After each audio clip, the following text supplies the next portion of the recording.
So we are here for round two with Prakhar K. Pravachan. So thanks for coming back, bro. No problem, bro. It's been an absolute delight to talk to you. Thank you so much for your honesty and candor. I cannot emphasize this enough when the world is waiting to misunderstand you, and somebody really tries to understand you. It is quite something. Although I will say something very interesting popped. I was talking to someone recently, and they said what Osho says, which is drop the need to be understood, and that quite is quite fantastic in its own way. Go on, yes. Yeah. So do you listen to Osho? Because you mentioned him. Like, let me just I love him, bro. I love Osho. talk about, because मैं बताता हूँ मेरा भी background. मेरा teenage has spent like listening to Osho because my dad was a fan. तो घर में ओशो की कैसेट चल रही होती थी एंड लाइक उसको सुनना अपने आप में इतना प्लेजर है. तुम आइडियाज़ को हटा भी दो, ठीक है, सुनना इतना प्लेजर होता है कि मैं लिटरली सुनते सुनते उसको सो जाता था. मतलब कि रात को ला के सो रहा हूँ और उसकी आवाज़ से ही बस सुनते सुनते सो रहा हूँ, बिकॉज वो जो कहानी है वो सब है. So you tell me like your what do you like about him, what's your. Okay, so one, I definitely think he's one of the most gifted speakers to have graced modern civilization, no doubt about it, and particularly in Hindi. I think one of the largest benefits of being able to speak Hindi is to understand Osho in Hindi, and I'm not kidding. Like, this Seriously, is a serious opinion. Serious Agreed. opinion. है ना? Secondly, I think if things hadn't gone the way they did with him towards the end of his shit, and if he was maybe 300 years before his time, either or, he would have been elevated to the level of a god. Which is, I'm not supportive of that, but that is just a testament to the strength of his words.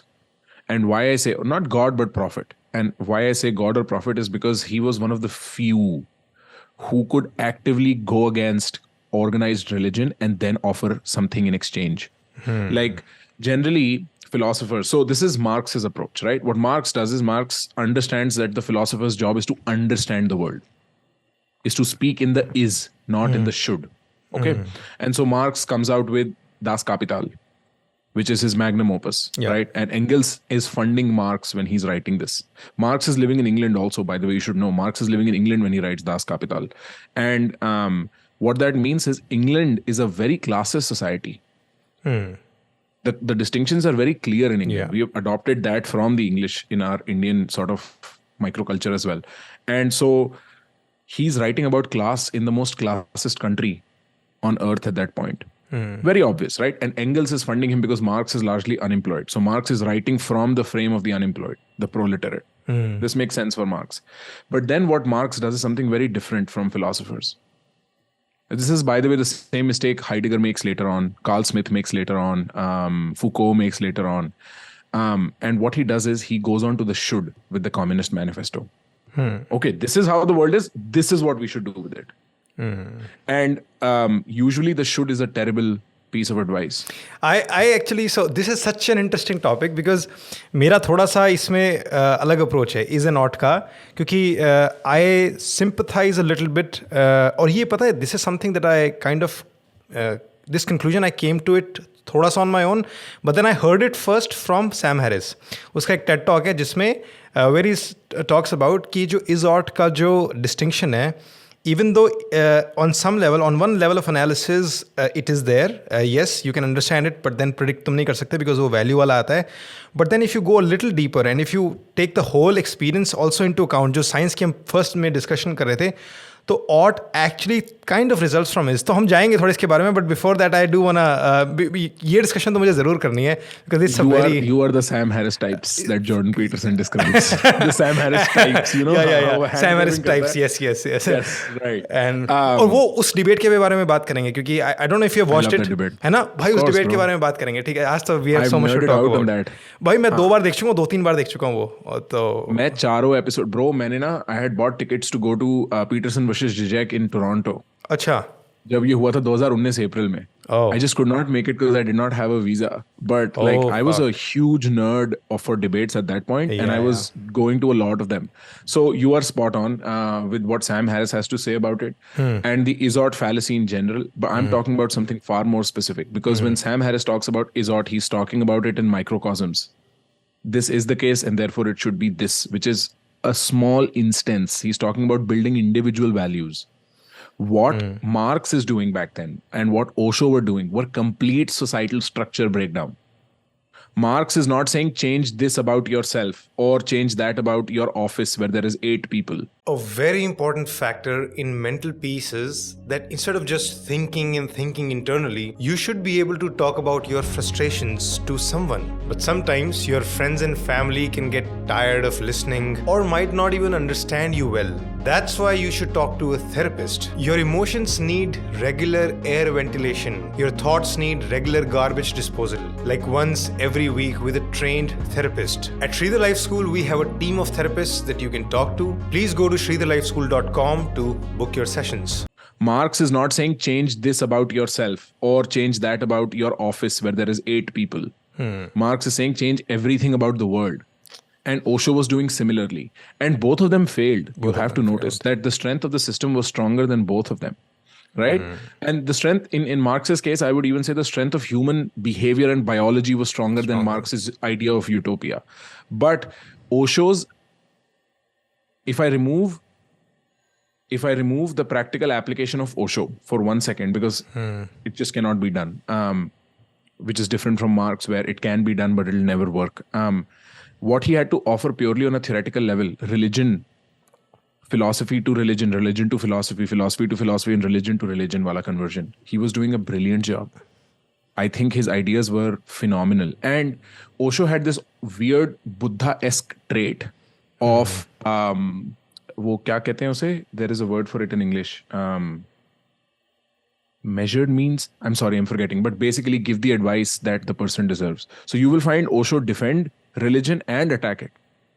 You will find Osho defend family and attack it. उसका जो vicious attack वो usually वो पंडित और वो जो organized religion और Jews में और हर के अंदर जो भी organized parts थे उसका vicious attack उन पे था. And like it was vicious plus funny, like the way he spoke. So that's why 100%. And in that time to be able to speak like that, वो किसी भी time में मतलब to speak to extremists like that or just like go around the world also, it was something to see, like the way he did it. However, बस वही है जो उसने, like what I see, the problem there is sometimes you can take a good thing too far. और ये मैं ideologically भी बात कर रहा हूँ. सो जो जैसे सेक्शुअल डिज़ायर्स पे जो बात था, राइट, वो जो उसका थिंकिंग था where like just experience it so ultimately you'll rise above it, right. Like तो वो एक्सपीरियंस में अगर तुमने ब्लॉक किया तो इट कम्स आउट. थोड़ा सा वो फ्रॉइडियन वाला भी है इसमें कि लाइक इफ यू तुमने उसको सप्रेस किया तो it comes out. तो उसको जो एक्सपीरियंस करने में you can always go too far also because technically biology doesn't simply work like that कि हाँ तुम एक्सपीरियंस करके उसको जीरो पे ले आओगे and then you just completely rise above it. तुम एक्सपीरियंस करते हो, फिर तुमने 10 साल छोड़ दिया, it can come back also. तो वो किसी ने 10 साल कितना भी मतलब तुम पूरी डिबॉचरी से जी लो, लेट्स से तुम 10 साल छोड़ोगे, 20वें साल तुम्हारे 50 साल की उम्र में भी those instincts and desires will come up. So you can't fully rise above them as such. And but बात हुआ है कि उसका यूज़ कहाँ तक था, जो एक्सट्रीम वाले लोग थे जिन्होंने उसके अराउंड इतनी कंडीशंस बना रही हैं या उसको इतना बड़ा टैबू बना लिया कि बात ही नहीं कर सकते, उस लेवल तक वो हेल्पफुल है. बट उसके बाद वही एक बैलेंस वाला आता है ना कि you may take a good thing too far. वो मुझे थोड़ा थोड़ा लगता है कभी कभी ओशो में कि he took a very good idea of breaking away from the taboo but then he took it too far in terms of like how to actually live your life. So ये मेरा एटलीस्ट उस particular बात पे है. Baki, let me try and articulate that. Let me try and articulate that better, at least to my understanding. My thought about that is that Osho used provocation as a means of spectacle. He did. So you hear something provocative, you are stunned. And when you hear something provocative and you're stunned, you have an opening. This you can do in conversations, by the way. I was giving this tip on a podcast recently, where sometimes when I'm in conversation with random strangers and no stakes, say I am on an island in the Caribbean, and I'm in a hostel and I'm sitting with a bunch of people and I want to make friends with some of them. I'm having a small talk conversation, like, which is not substantive. Oh, where are you from? That kind of shit. What I'll do is I'll casually say something offensive, not generally offensive, specifically offensive. So for instance, I see a dude and people who are generally uncomfortable with their weight category will, pull their t-shirts down a little. I've noticed that. So what I'll pass off as a comment is, I think I've gained a lot of weight. I don't think being obese is healthy, but just like casually say this in the middle of a paragraph that I'm saying. And what will happen is it'll hit him directly in his insecurity. I know that, he knows that. He doesn't know I know that. But uska dimag jo hai, wo for a short second is stunned. And now whatever I say next, he will listen to. He's just more open suddenly. I have opened past the primary facade of his psychology. And this is what Osho did on a master level in a very different way, where he would say, listen, the family structure itself is corrupt. And you're like, whoa, what? And so now you're willing to listen. And then he would plant what he had to plant. So provocation for Osho, which is what you're saying by going ad absurdum. No, but I think it went more than provocation, right? Like he actually created customs practices or even like meditations around it. जैसे रजनीशपुरम की बात आती है तो community वाले लोग क्या कहते थे कि they're just on the road, you find them fucking मतलब so वो क्यों like so it was actually in their behavior. So people were living that lifestyle also where it's just free for all. Yeah, I'm coming to that. So largely what Osho meant when, say, for instance, I'm taking something less radical than sex and I'm going to family. When he says family is corrupt, what he does, in my view, he doesn't mean that family itself is completely the most corrupt thing in the world, even though he phrases it like that. He says there is issues with family and therefore you should have a alloparenting structure, which is that the community raises the kids. And that is what gets enforced. The problem that I don't think he anticipated, and I don't think that generation of spiritual philosophers overall anticipated, is the problem of scaling. It's the same issue you see with polyamory movements, right? Yeah, of course, scaling का issue because like तुम्हारा बहुत 100 लोगों में 300 लोगों में 400 लोगों में शायद तुम मैनेज कर लो, but जब 40,000 होंगे या 40 मिलियन होंगे तब like how will you? At scale things go awry because होता क्या है? It's a social contract. When you and I are in a free sex arrangement in a commune, right? It's a social contract कि तू मेरे को नहीं मारेगा if I have sex with the girl you are seeing and you won't hit me if I, like, you know, vice versa. I won't hit you. But now suppose there are 5,000 people and it has to happen only once. I am the only guy who feels very insecure and jealous that you had sex with the girl I'm hanging out with. I'm going to hit you. Now, if I hit you, everybody has permission to hit each other. These are social contracts that are enforced with 100% participation. If 1% don't participate, the contract fails. These are very specific kind of social contracts where everybody has to play. It is like, suppose हम क्या करते हैं? All of us get our money together. We put it in a closet. And हमारा क्या है भाई 10 लोगों का कि कोई से पैसे नहीं लेगा, ये हम सेविंग्स कर रहे हैं. अगर हम में से किसी को कभी बिजनेस में इन्वेस्ट करना होगा, इक्वल ओनरशिप आ जाएगी. सपोज हमने 10 लाख रुपए रख दिए, 10 लोगों ने लाख रुपए, ठीक है. अब अगर एक भी आदमी चोरी करने को रेडी है ना भाई, तो बाकी 9 सबसे पहले पहुंच जाएंगे चोरी करने, उनको पता लग गया तो सबकी अच्छाई खत्म हो जाएगी एक आदमी की अच्छाई खत्म होने से. ये उस टाइप के कॉन्ट्रैक्ट्स हैं, ये ट्रस्ट बेस्ड कॉन्ट्रैक्ट्स हैं. And that is where this idea of free sex fails. And when people like And there's ये तो scalability के साथ साथ there are other issues as well. You can also make the mistake of prioritizing one desire over others, which is तुम्हारा sex ही सिर्फ desire नहीं है. There are others too which you have to balance in life, right? Let's say चाहे वो kids करने का, लोगों के साथ friendship करने का, अपना दिमाग कहीं और लगाने का. And if you let one desire take over your life like that कि lifestyle design उस पर कर लिया, then तुम्हारा dissatisfaction दूसरी desires में भी आ सकता है. So that's also an issue with it. So right, and so largely I think and that remains the problem with people who think of marriage as an exclusively social construct and who think that marriage is only in for जैसे Andrew Tate का argument है ना, that a man Andrew commits, Tate, man, right? And no, this is a reasonable yeah, argument. we should talk about him actually. ये वो for sure. Yeah, tell me. He says a man only commits to a woman because he desires commitment from her completely. And women by nature have more options for promiscuity. That's his argument. I'm not saying anything different or novel, right? The problem with what he does not understand is that it's not just an individual agreement, it's a social agreement. And that social agreement prevents violence. Because if you trace things back far enough, most of the wars that happened, like bro, you go through Mahabharat, Amba, this is literally true. I was reading yesterday. Amba says to Bhishma, who is at, उसका नाम उस time पे कुछ और होता है, I'm forgetting his name, says मेरे से शादी कर ले. Bhishma is like, sorry, I can't do that, I have a vow of celibacy. तभी उसको भीष्म कहते हैं ना, उसने एक भीष्म vow ले रखा है ना. Amba gets so angry, she's like, you will die because of me, I curse you. And then Bhishma dies because of Shikhandi, who is a reincarnation of Amba. So much of marriage, sex, intimacy, relationships and pair bonding resulted in this later on. Mahabharat. And Bhishma is the grandfather of the Kuru clan. Yeah. Bhishma is Dadaji of Kauravas and Pandavas. That is where war was set. In that moment, then, ki bro, तूने मेरे से शादी नहीं करी. Not just that, there is other instances. अच्छा, भीष्म का पैदा होना is also something like this. क्योंकि Shantanu, Bhishma's father, falls in love with Ganga. He doesn't know she's Ganga. वो तो उसको सिर्फ नदी के किनारे देखता है. कहता है हेलो, मेरे से शादी कर लो. कहती है मैं एक शर्त पे करूंगी, तुम मेरे से कभी कोई सवाल नहीं करोगे. कहता है ठीक है, मैं तुमसे प्यार करता हूँ. वो क्या करती है, जब भी उनका बच्चा होता है गंगा और शांतनु का, उसको डुबा देती है नदी में। तो वो 7 बार चुप रहता है शांतनु। 8वीं बार कहता है क्या कर रही हो?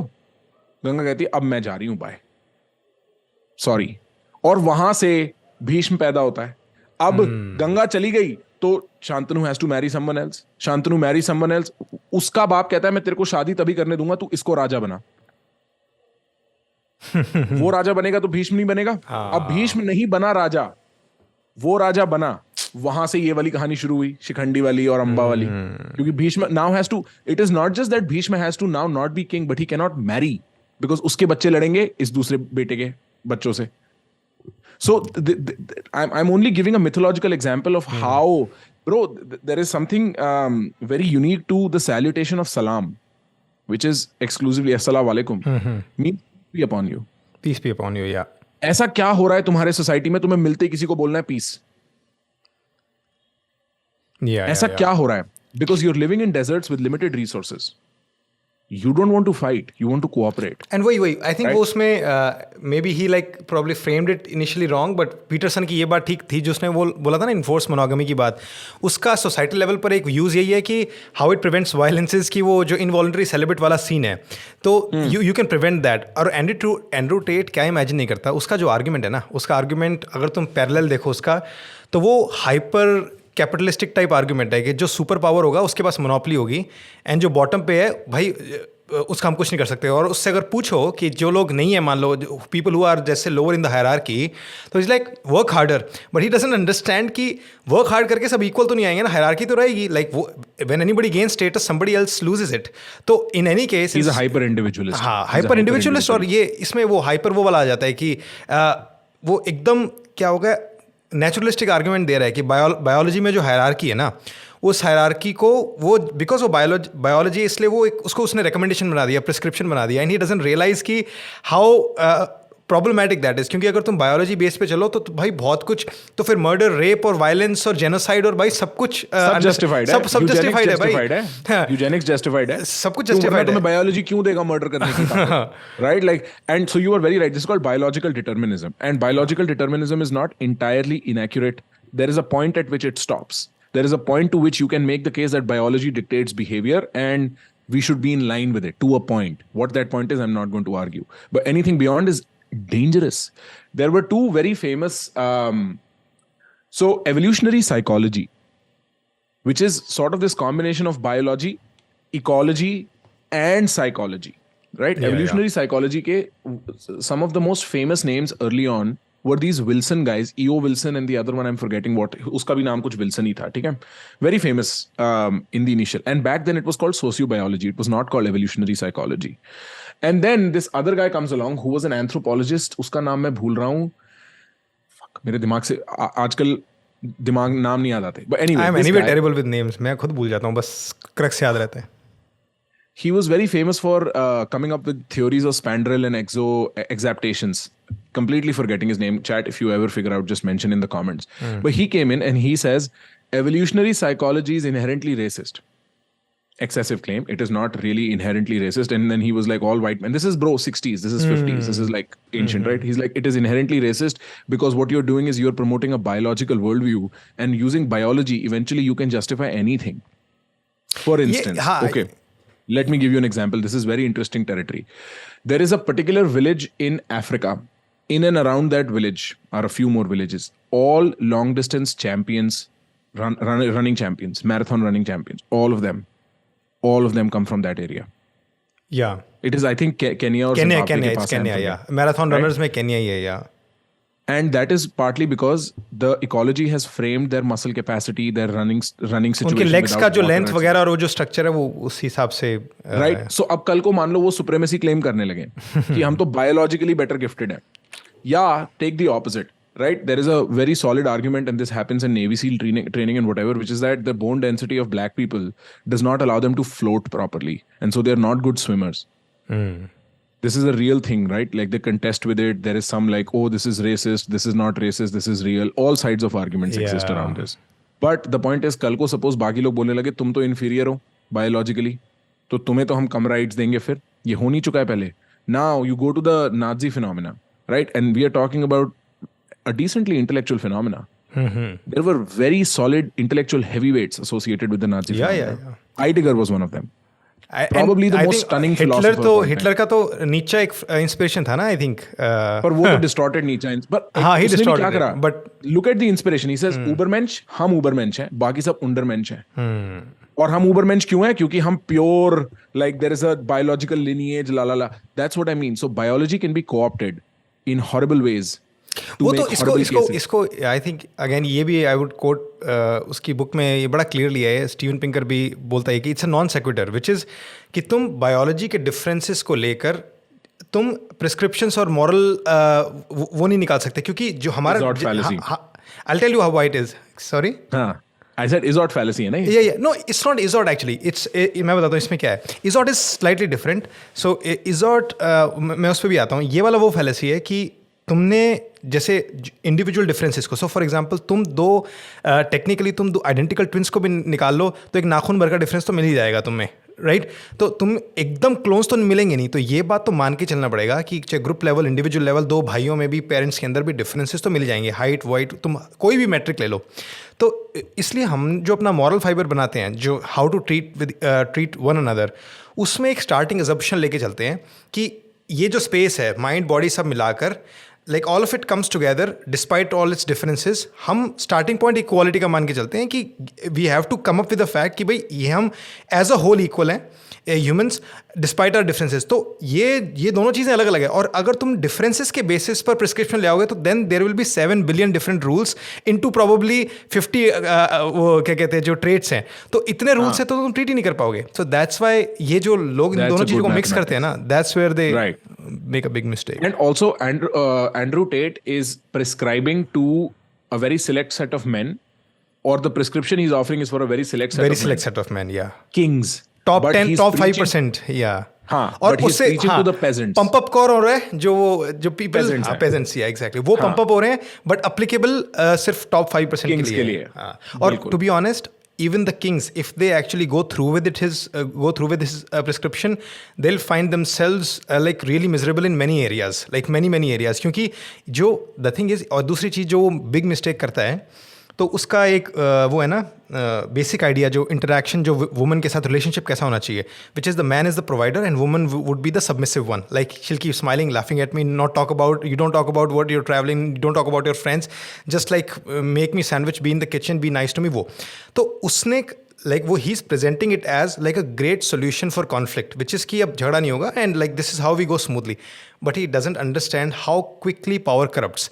भाई मैं टू बी ऑनेस्ट, मेरे फादर वाली जो जनरेशन है ना, उस जनरेशन के कपल्स में द लेवल ऑफ टॉक्सिसिटी जब मैं नोटिस करता हूँ ना, दैट्स सिंपली बिकॉज सोसाइटी ने उन्हें सीधा एक राइट दे दिया कि भाई you are the leader of the family, ठीक है, तुम कमा रहे हो. और उस पावर से जो एंटाइटलमेंट आता है, ठीक है, और उस पावर से जो तुम डिमांड करते हो और अनग्रेटफुल होते हो और फोर्स करते हो, like he is under estimating कि अल्टीमेटली वो रिलेशनशिप ही खत्म हो जाता है, कि उस रिलेशनशिप में कुछ नहीं बचता. सो वो true morality emergence from equality, like वो बेसिस है कि अगर मैं तुम्हारी डिजायर्स को और स्टेटस को इक्वल नहीं मानूंगा तो why I don't have to be moral to you, right? I can treat you the way I want. तो यहाँ ही misses that very crucial point. But also the way he does it is very interesting. So what he says is, देख भाई, लड़की को तो अपनी loyalty और अपना प्यार मेरे को डेली प्रूव करना है. हाँ, मैं दरवाजे पे छोड़ के आ चुका हूं, वो घुसी ही इसलिए क्योंकि वो मेरे से प्यार करती है. तो मेरे को काम करना है before she is with me, हाँ, उसको काम करना है after she is with me. हाँ. And that's just not how things are going to work. That's just. और ये हाई वैल्यू वाली बात है ना, कि जैसे उससे एक फुल सेंट पॉडकास्ट में किसी ने पूछा था कि यार अगर तुझे कोई हाई वैल्यू जैसे जेनर टाइप मिल जाए, काइली जेनर टाइप मिल जाए, ठीक है, तब क्या करेगा? Will you have the same attitude? तो खुद सोच में पड़ गया कि हाँ, मतलब प्रॉब्लली नॉट, देखना पड़ेगा ये वो. तो आर्ग्यूमेंट ये है ना, तेरी चल इसीलिए रही है बिकॉज तूने अपना स्टेटस बना ले. तूने अपना वो जैसे तुझे कोई टक्कर का मिला, you can't pull this shit with Beyonce और like. And bro, it's not just that you can't pull that shit with them, but also it is not fulfilling. It is not fulfilling. Exactly my point. It is not fulfilling. Exactly. This is what people need to get about relationships, especially, is that, look, if you start, this is a very commonly observed phenomena. Okay? Men will want women they are chasing. Or women will want men also that they are chasing. The point is that एक तो मेरे को chase चाहिए, where she's on a pedestal or he's on a pedestal. think about it. What will happen is first you'll put them on a pedestal. They will get used to it. Say hypothetically they're like, "Okay, I'm dating you," and then what you'll try and do is equalize this, because unless it is equal, there is no functioning. If it is unequal, you're always the slave in that relationship. You're always the slave. They're the master. To use rough analogy, the other thing that happens is when you try to force it to be equal, who wants to give up that right? And what they will say, the one on the higher pedestal, is own it. Show me. Yeah. Get there. Make that money, then talk to me like Then that. talk to me like that. So you see the archetype where what will happen is there is a slightly poorer guy who finds a rich girl, and the rich girl, this is archetypical, this is not real, and the rich girl gets invested in him, and then the guy tries to treat her like his partner, but she's like, तू कौन होता है साले बोलने वाला मेरे को? हाँ. ठीक है, पहले तो तू पैसे कमा के ला, फिर बात करियो. Exactly. Right? So now the other partner is asking you to own up to that shit for it to be equal before you can talk to them like that. And so there is a normalization of status. Here is another interesting thing I remembered. I remember Jeff Bezos broke up with his wife or divorced her, and then she acquired some part of Amazon and such. And it just made me wonder around that time. The only person who can talk shit to Jeff Bezos in this world is his wife. Is his wife. Why? Why? Because before they got married or they were together, the status is completely different. When the wife probably met Jeff Bezos at a party, she's like, whoa, that guy. Right? Supposedly. But now that you're with them, you're spending all that time with them, it normalizes. Yeah. And now we are at equal level. Now we can talk to each other like we're equals. And that changes everything. Completely changes everything. Now I can talk shit. Actually true जो क्या बोलते हैं actual satisfaction और fun of, चाहे वो marriage हो, चाहे वो फ्रेंडशिप हो, चाहे वो अदरवाइज एज कमराडरी हो, वो निकलता इक्वालिटी से ही है. अगर तुमने अपने किसी एक फीचर या एक अचीवमेंट को लेकर अपने आप को ऊपर ठहरा दिया, ठीक है, you can then be become like अपने दिमाग में किंग. बट वो जो तुम ट्रू इक्वालिटी वाला जो मज़ा है ना, आई थिंक वो he is not even talking about that कि जब तुम्हारी वाइफ या हस्बैंड, जब तुम एक्चुअली फ्रेंड की तरह होते हो, बेस्ट फ्रेंड्स की तरह होते हो, वो एक मज़ा क्या है. He is acting like beach you work for me. Like I mean ठीक है, तुझे हिट आ जाएगा, उससे किक आ जाएगा, but then you are. But that's it. हाँ, बट दैट्स तू इट. बूढ़ा तो होके देख, तेरी जवानी खत्म तो होए. Let yourself be out of the nasha of youthfulness. But the other thing is, bro, this is like I'm coming. So first, there is a difference, clear difference when a relationship begins, right?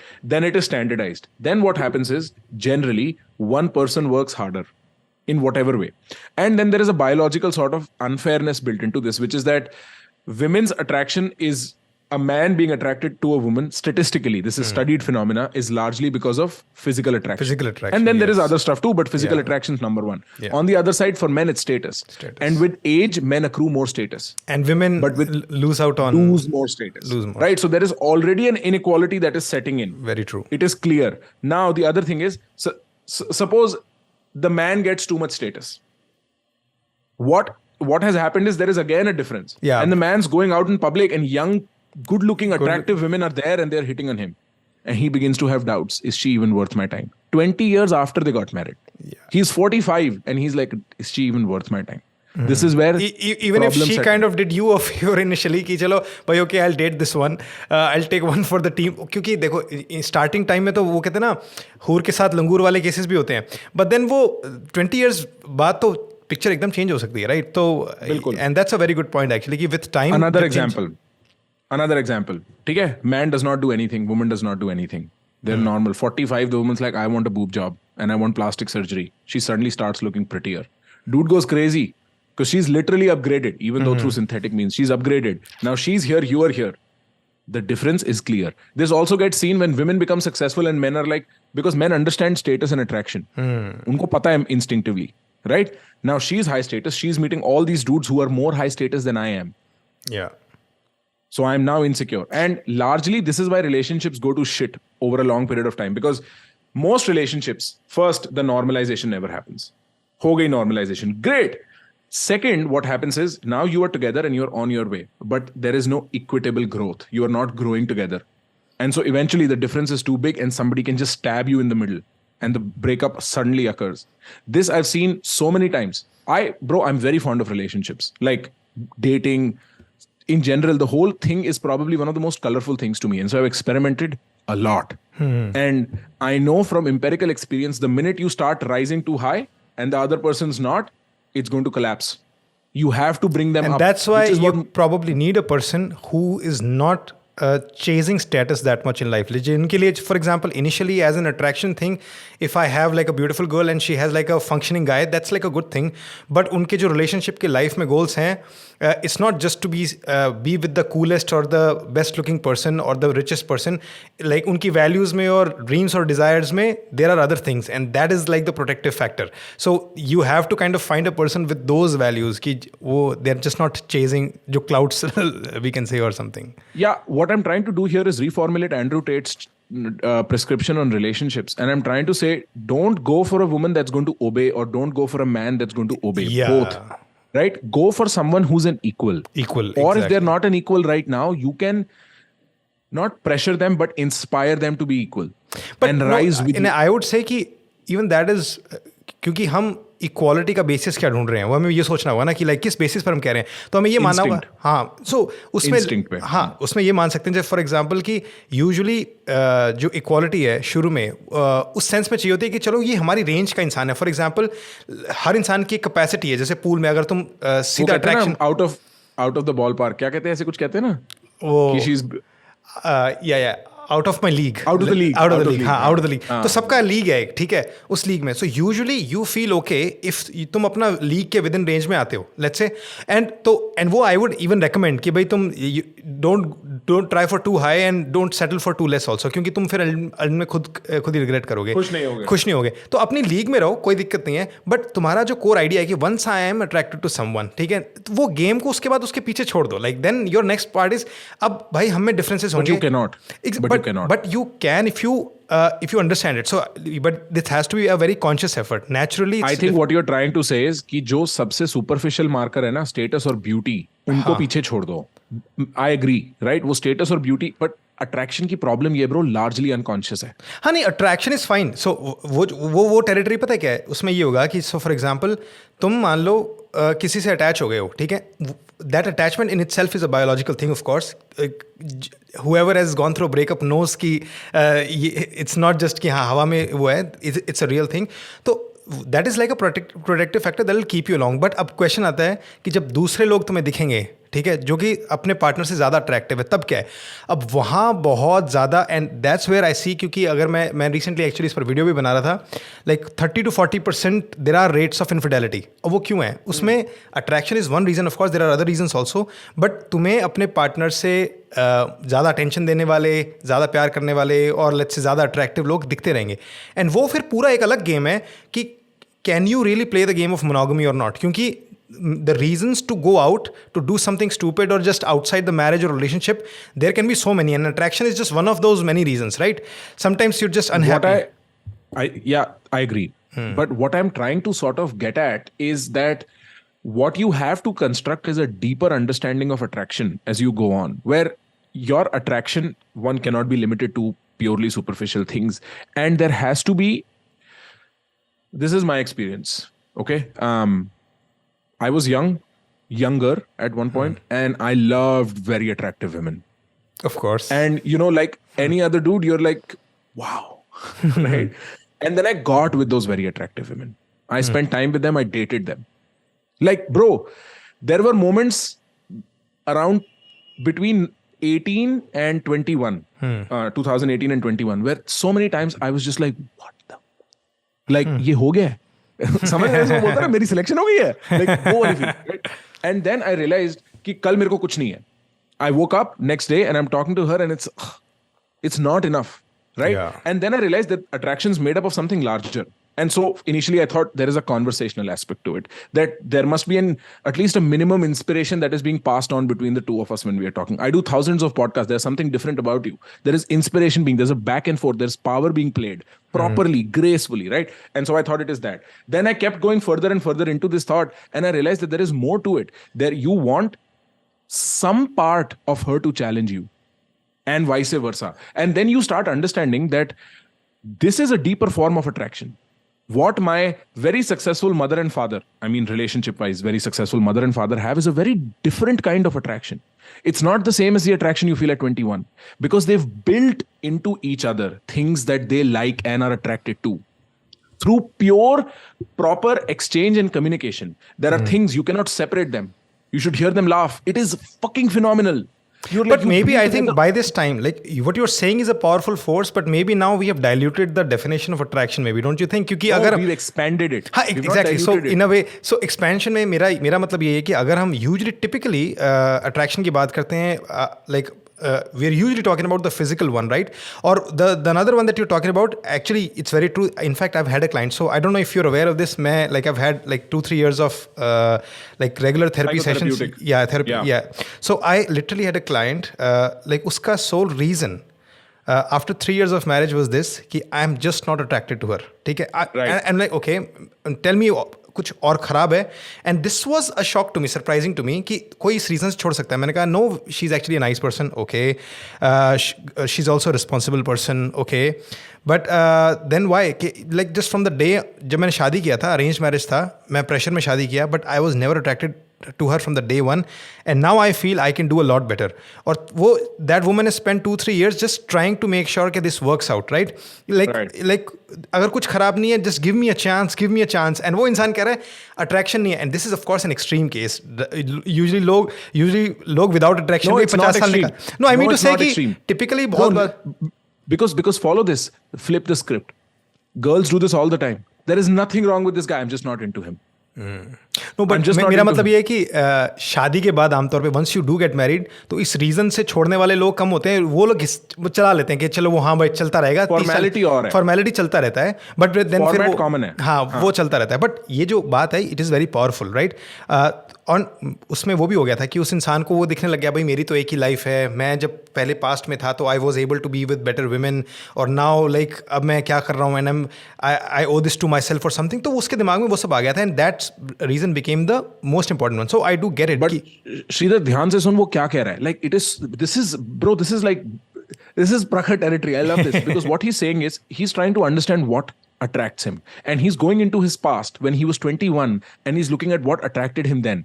And look, hotness, sexiness, beauty, universal attractors. तीनों अलग चीजें हैं, तीनों universal attractors हैं. तो वो कह रहा है भाई मेरे को तो एक हॉटर लड़की दे दो, मैं उससे अट्रैक्टेड होऊंगा. But largely I don't know if you followed up with him, he would go sleep with a hotter girl, find himself unattracted to her in a following few weeks, because what he's looking for is something deeper, something more meaningful.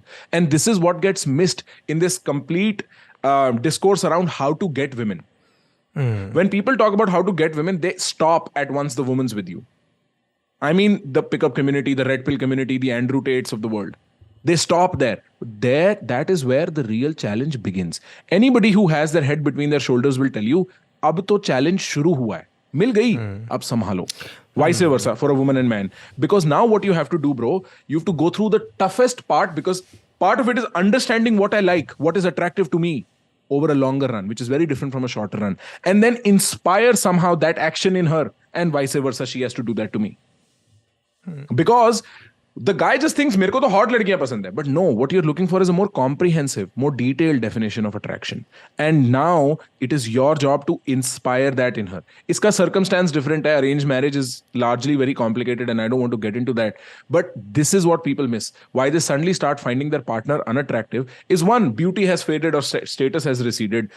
Sometimes girls also fall in love with college football players, जैसे यहाँ पे होता है, या studs इन high school होते हैं ना जैसे. फिर वो लार्जली लाइफ में कुछ करते नहीं, फिर वो कहती है साले नालायक बन गया. एक ये भी सर्कमस्टेंस है. But also there is no deeper, what people say, connection, but there is no deeper reason to like you, because I have not asked you to be that guy. But जो मैं, अगर let's say हम overall population के patterns को देख के चलते हैं कि हमारा रिलेशनशिप का यूटिलिटी फैक्टर क्या है, right?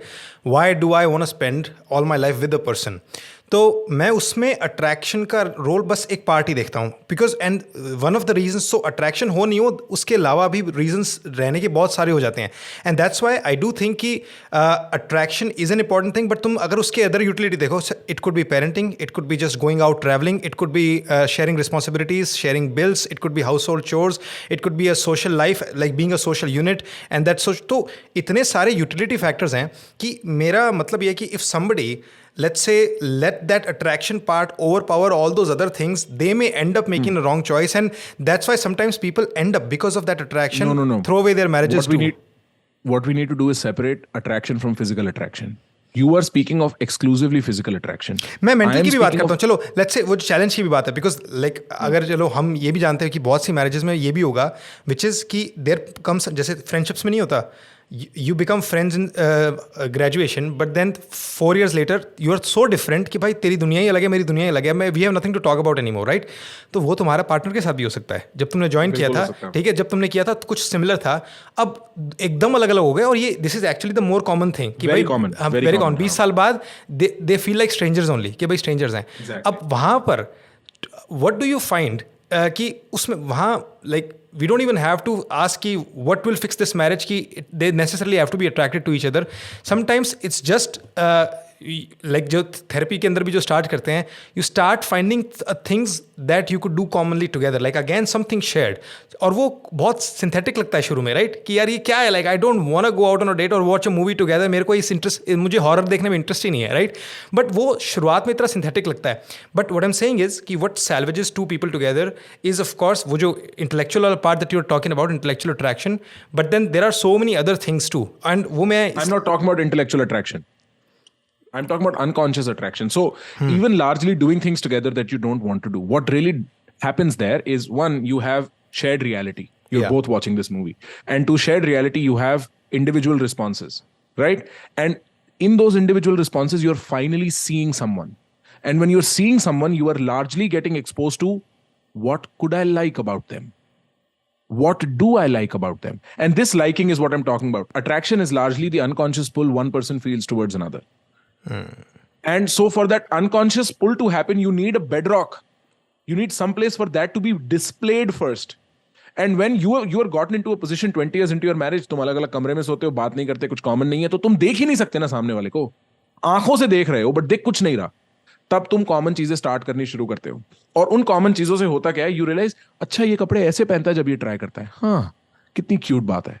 And then you are largely, क्यों क्यूट है पूछ उससे, उसको नहीं पता क्यों क्यूट है.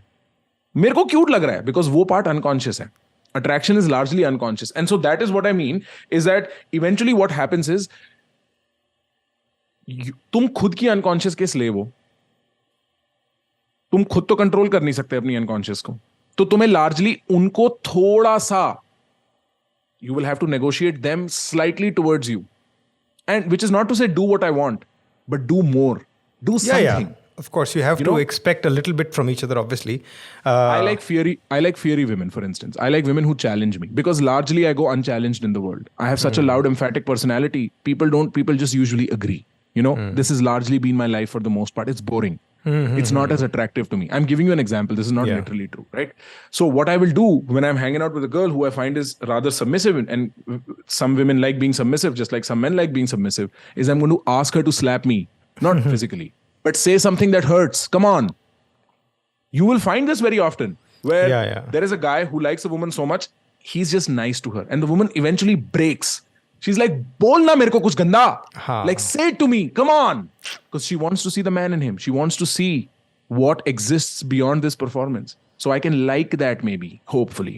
No, that is very true. I mean. और मुझे ये भी लगता है कि if you have a challenge, then तुम्हें ये भी लगता है कि okay, maybe this person is of some value also, क्योंकि it's like मुझे challenge मिल रहा है. Otherwise तुम्हें like okay, this person is in the league, क्योंकि जैसे for example कोई एवरेज लुकिंग वुमन भी होगी और तुमने कहा चलो यार इससे बात करके देखते हैं, और वो तुम्हें मुंह पे रिजेक्ट करते गंदा बंदा बोल के, suddenly attraction level 2 point higher की. भाई ये क्या हो गया भाई? Because we establish leagues through the signals we get in real time marketplace. It is like मैं iPhone को $2,000 कर देता हूँ, बढ़िया होगा, iPhone 2000 का है तो ये वो वाली बात है. That's as simple as that. And so rejection really works. I think if I ever came up with a tip for women to land the guys they want to land, first of all, don't ask them out. Let them ask you out. Then reject them. And reject them with ambiguous reason. Don't clarify. Yeah, that's a good advice. Men will go crazy. They'll be like, I want to figure this out. Like almost leave a little hope there. This is pure Machiavellian, Chanakya type advice दे रहा हूँ मैं. Real advice नहीं है ये.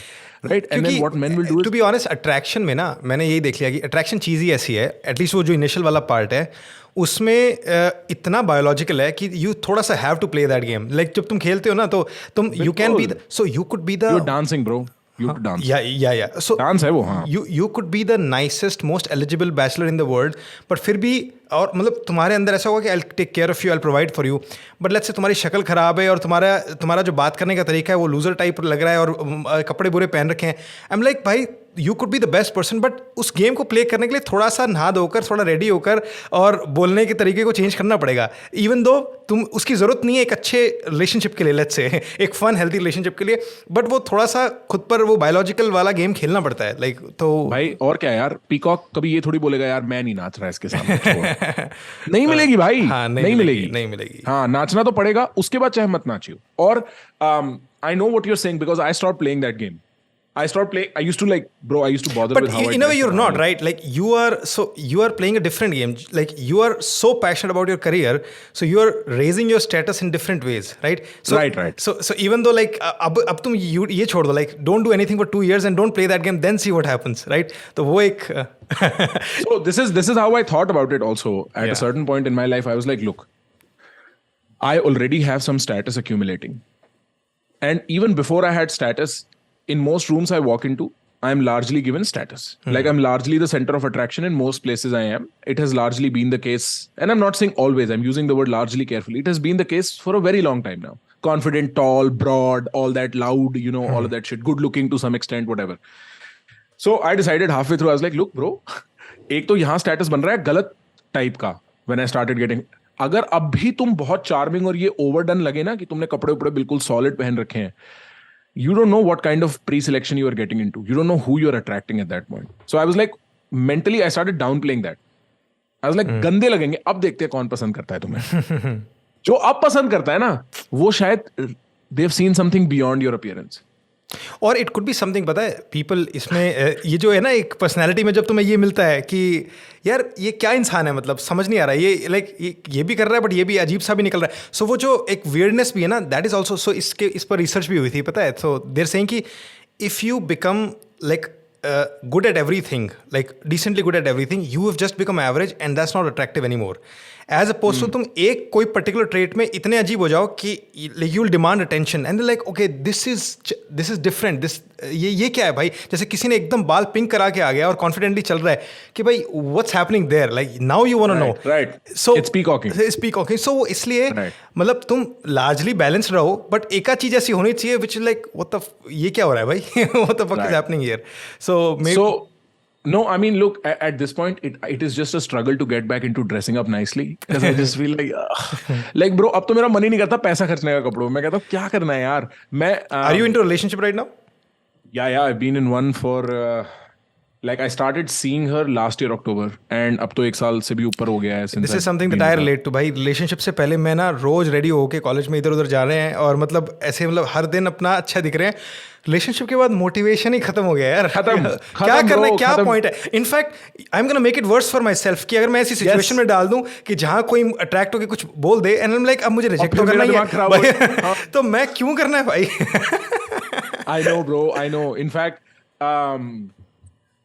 it's a very real point. Relationship के बाद से तो मैं और सड़ेला हो चुका हूँ भाई. मेरे को मैं दाढ़ी दूढ़ी तब काटता हूँ जब वो कहती है काट ले भाई दाढ़ी बहुत बढ़ गई है, या कोई मेरा दोस्त कहता है.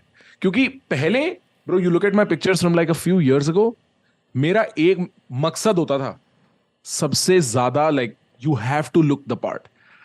Now it's like whatever, छोड़ना. और मैं भी लिटरली अभी करता हूँ तो थोड़ा बहुत वीडियोस के लिए कर रहा हूँ, और वो भी इसलिए क्योंकि मुझे लगता है कि यार वही वाली बात है कि यार थोड़ा सा प्रेजेंटेबल लगते हो तो थोड़ा सा क्या पता भाई you appeal to like wider number of people. मतलब अगर मैं अभी वो जाऊँ तो भी लोग आएंगे देखेंगे आइडियाज़ के लिए, पर थोड़ा सा मे बी निच तो मैं कह रहा चलो एक मैं अपने आप को बहाने दे रहा हूँ कि यार किस बहाने से मैं इंसान लग सकूँ, अच्छे कपड़े पहनना शुरू कर दूँ बेसिक. और ये तो मैंने अभी रिसेंटली किया है क्योंकि मैं वीडियो से पहले ना 15-20 मिनट 25 मिनट खराब कर देता था. ये पहनो ये आज क्या पहनो, ये मैंने प्योरली वाइट कर दिया था कि वो डिसीजन ही लाइक. मैं भी वही सोच रहा हूँ कि ब्लैक और blue which is usually what I play to, मैं बस उसको स्टैंडर्डाइज कर दूं, खत्म करूं. मैंने कर दिया यार. मेरा बैकग्राउंड ब्लैक वो है ना डार्क, तो मैंने वाइट चूज कर लिया. मैं खत्म. मैं अब आजकल वाइट ही पहन रहा हूँ हर जगह. और लाइफ एक्चुअली इतनी ईजी हो गई ना, जाओ सीधा उठाओ. मैंने H&M से 3 ऑर्डर करे, वो एक पैक आता था और भाई 3 ऑर्डर करके और वो मेरे आराम से चल रहे हैं और खत्म होंगे तो फिर से आ जाएंगे. अब ठीक है बाकी कपड़े हम इधर उधर पहनते रहेंगे, बट रिकॉर्डिंग के टाइम ना this is not something I wanted to pay attention to कि भाई मैं क्या कर रहा हूँ, मतलब क्या पहनना है, फटाफट स्टार्ट करना था मुझे. तो मैंने कहा यार 3 ऑर्डर करी, खत्म काम. लाइफ एक्चुअली सिंपलर हो गई. Bro, these are dynamics that go unsaid on the internet because internet में बात होगी कैसे पटाएं 5 steps में, बस उसके बाद खत्म. ये एक्चुअली जो रियल साइड है ना, और मेरे ख्याल से बहुत लोग बात भी नहीं करते इन चीज़ों के बारे में, बट वही है, मेरे को तो आई तो talk about. How long have you been in a relationship now? सो मुझे हो गए 5 साल हो गए, 5 से ऊपर ही हो गए. And so she is actually in UK right now Test studying. match खेल रहे हो भाई, long innings. यार तो वही है, अब 5 साल के बाद तो ये है कि अब मतलब 2-3 साल के बाद ही पता चल जाता है कि यार अगर तुम, क्योंकि यार शुरुआत वाला जो टाइम होता है ना, जब तुम शुरू घुसते हो, तो मेरा टू बी ऑनेस्ट ये फर्स्ट रिलेशनशिप था सीरियस वाला, ठीक है. इससे पहले थोड़े बहुत कैजुअल या डेटिंग वेटिंग रही थे, बट सीरियस वाला ही पहला ही था. तो मैंने लिटरली वो जो एक्सपीरियंसेस होते हैं ना सारे रोमांस के, लव के और अटैचमेंट के और फाइट्स के, और मतलब झगड़ रहे हो पर उसके बाद तुम कुछ कर नहीं सकते, रिजॉल्व कर रहे हो, जो फर्स्ट कपल ऑफ ईयर्स में होता है, ये पहली बार एक्सपीरियंस किया था. बट एक बार वंस यू ग्रेजुअली 1-2 साल निकाल के when you get over the initial humps ना, तो फिर वो समझ में आ जाता है कि नाउ दिस इज इट, मतलब यही है, this is for life. Actually, I have a different take on that. You're not wrong. You're mostly very right. My experience was different. My first girlfriend. And I only get into relationships that are serious. Like I will give you exclusivity Same. when I कि मैं इसको ले जा रहा हूँ, अब सुन हम try कर रहे हैं, नहीं चला वो बात और है, बट ट्राई कर रहे हैं. That was when I was like 18. 4 years we stayed together over 3 and 4 के बीच में, लास्ट में रफ हो गया था. But it changed because I moved to America. I was a completely different human being. In few months I was just a completely different person, and the differences would come in the way. Long distance was also one of the reasons. Or what, like that was, it went far. You went 3 years, सबसे foundational साल. मैं बड़ा हो रहा था तब. मेरे दिमाग में बुद्धि आ रही थी तब. Did not last. The other one, I spent about a year and a half, 2 in it, almost 2. Same. That's when I started doing all of this. And suddenly what happened is, mera activity chart in just what I did over the day went up. I was always busy, always doing things, always had something happening, la la la. और ये बिल्कुल Covid time है. Her graph went activity wise. We became completely different human beings, and issues started to emerge right then. And now this is the third one I've spent over a year in, जिसको मैं relationship I would count as. And this is largely stable. This is largely very, very stable. I don't see it getting off. But why I said I differ is because very often this happens. Yeah. You've gotten over the life initial के humps. Stages का part होता है ना, like वो तो एकदम बच्चों वाले साल थे यार जब when you started. हाँ, So, बच्चों वाले साल थे. हाँ. बच्चों वाले और साल थे. मेरा तो अब hopefully. हाँ, अब वो है कि अब बहुत बदलना मुश्किल है. अब तुम ज़्यादा से ज़्यादा चेंज क्या होगा कि प्लेटफॉर्म चेंज हो जाएगा, यूट्यूब से कहीं और चले जाओगे. नहीं ब्रो, ऐसी बात नहीं है. I am also very, openness वाला जो ट्रेट होता है ना, मेरा मैक्सिमम लेवल पे है. मैं legitimately I am one of the very few people who can live in a country where I don't speak the language, and I live happily. I have that. I kind of am like that also, क्योंकि मेरे आसपास जो लोग होते हैं ना, so I am a person who has the most diverse taste in music. तुम मुझे कोई म्यूजिक दे दो, right? I can get myself to like it in like couple of weeks by just listening to it again and again. और तुम्हें जैसे एकदम complete genre ही निकल के आ जाए. So for example, this is something that I did एकदम teenage years में, जब मैं छोटे टाउन से हूँ, हनुमानगढ़ राजस्थान में है. सो वहाँ पर जब मैं था तो इंटरनेट का भी कुछ नहीं चल रहा था, लाइक जब मेरी स्कूलिंग चल रही थी. तो जब यहाँ दिल्ली आया तो फर्स्ट टाइम आई रियलाइज कि अच्छा मेरा जो म्यूज़िक टेस्ट है, मैं तो भाई जो सुन रहा हूँ A.R. रहमान, नुसरत फ़तेह अली खान, बॉलीवुड की म्यूज़िक या थोड़ा बहुत एकदम पॉपुलर इंग्लिश, यहाँ लोगों का टेस्ट, यहाँ तो कूल इंग्लिश है, यहाँ कूल इंग्लिश, और यहाँ पर रॉक सुन रहे हैं. और मैं जब रॉक सुनना पहली बार जब सुना ना, मैंने कहा ये क्या शोर है भाई, क्या बकवास है ये, मतलब ठीक है. बट देन आई रियलाइज, मेरे अगेन ओपननेस वाली बात थी. मैंने कहा यार ये लोग यार इतना पागलों की तरह एंजॉय कर रहे हैं, तो इसका मतलब एंजॉयबल तो है. Let's figure this out. मैंने हार्डकोर 2-3 एल्बम सुनाए लिए और काम करते करते ना बैकग्राउंड में चला लिए और 3-4 बार प्ले करता था. अगर मेट्रो में भी जा रहा हूँ 4 बार प्ले हो रहे हैं. एंड मैं खुद से सरप्राइज था कि like with in a month और सो मुझे इतने अच्छे लगने लगे कि now I was seeking that. Rhythm predictability. You can predict somewhat of what is going to come, and that is the fun part. Yeah. That keeps you there. It's a dopamine. Also वो I think वो brain भी तुम्हारा एक new kind of rhythms के use to नहीं था, जो पहले शोर लग रहा था, अब वो यूज टू हो गया. तो आई कुड एंजॉय दैट. और मैं यहाँ पर आज भी ये देखता हूँ कि कितने लोग दूसरे कल्चर से दिल्ली में आते हैं, तो वो दिल्ली के क्लब्स में जाएंगे. इनफैक्ट मेरी गर्लफ्रेंड के साथ ये इशू था, पता है, कि वो जब दिल्ली में जाएगी, हम जब भी पार्टी करने जा रहे हैं, अब यहाँ पर वो प्योर बॉलीवुड चलता है और वो है असम से, ठीक है। अब असम में थोड़ा बहुत चलता है, बट उसकी जो उसने पर्सनली जो सुना है ना, वो रॉक बहुत सुना है और बेसिकली वो क्लासिक रॉक की सुपर डुपर फैन है। तो यहाँ तो उसे वो मिलता नहीं था। यहाँ कोई दिवाली पार्टी हो रही है, वहाँ पर वही म्यूजिक चल रहा है 3-3 4-4 5 घंटे, उसकी हालत ख़राब हो जाए। और फिर हमने अल्टीमेटली ये डिसाइड किया कि यार देख ऐसे है, तू जितनी देर इन्जॉय कर सके कर, एंड उसके बाद you are free to leave, ठीक है। I will continue to enjoy it, क्योंकि मैं पुश थोड़ी कर सकता हूँ यार, एक पॉइंट के बाद मैं क्या करूँगा। आई कांट से कि हम अब नहीं हो सकता, बिल्कुल। बट ये मेरे साथ नहीं था। मुझे अगर तुम एकदम नया, तुम आज मतलब अफ्रीका के म्यूजिक मान लो मैंने नहीं सुना, तो मुझे वहाँ भेज दो और वहाँ लोग एंजॉय कर रहे हैं, मस्ती मार रहे हैं ना, मुझे पता है कि मैं ना मौज आ जाएगी, मेरे को मौज हाँ, और वहाँ लोग कैसे कैसे नाच रहे हैं। तो this is something that is not very common, but I am glad to see कि you are like on. No, bro, I vibe with this so much. So the last 2 relationships I've had, and I'd say the large majority of relationships I've had, क्योंकि 3 में से 2 were international, were across country borders, right? इससे पहले American थी, अब Mexican है, right?